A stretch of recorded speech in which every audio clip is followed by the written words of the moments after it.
एक छोटे से गांव में एक बड़ा ही पुराना और डरावना घर था।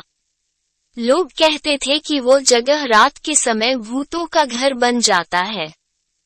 गांव के बच्चे कभी भी उस घर के पास नहीं जाते थे, लेकिन एक दिन एक आर्यन नाम का यह निर्णय लिया कि वो उस घर में एक रात बिताएगा।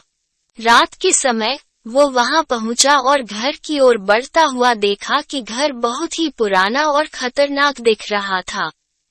घर के अंदर से अजीब आवाजें आ रही थी, लेकिन वो डर के बावजूद आगे बढ़ता गया। जब वो घर के अंदर पहुंचा, तो वह देखा कि घर की एक पुरानी पियानो अपने आप बज रही थी, जैसे कोई अद्भुत शक्ति उसे चला रही हो।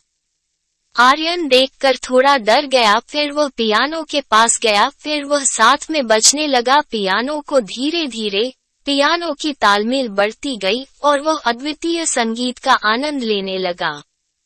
तब उसे एहसास हुआ कि यह जो भी अद्भुत शक्तियां पियानो बजा रहे थे वह कोई बुरा आत्मा नहीं है, वह बस एक संगीतकार का आत्मा था जो मरने के बाद भी संगीत को बजाना और संगीत का साथ नहीं छोड़ा। आर्यन ने उसे आत्मा को महसूस किया।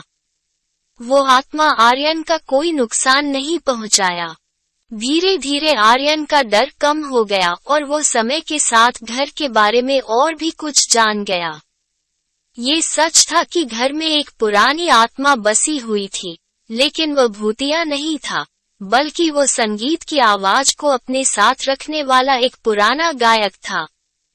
आर्यन ने घर के संगीत का आनंद लिया और घर से बिल्कुल सही सलामत, बिना एक नुकसान का वह बाहर आया। ये कहानी हमें ये सिखाती है कि कभी कभी हमारे डर और पूर्वाग्रहों के पीछे छुपे कुछ खास और अद्वितीय चीजें होती हैं, जिन्हें हम जानने से पहले हमारा अनुभव करना चाहिए। इसी तरह का कहानी सुनाने के लिए हमें फॉलो और सब्सक्राइब करना ना भूलें।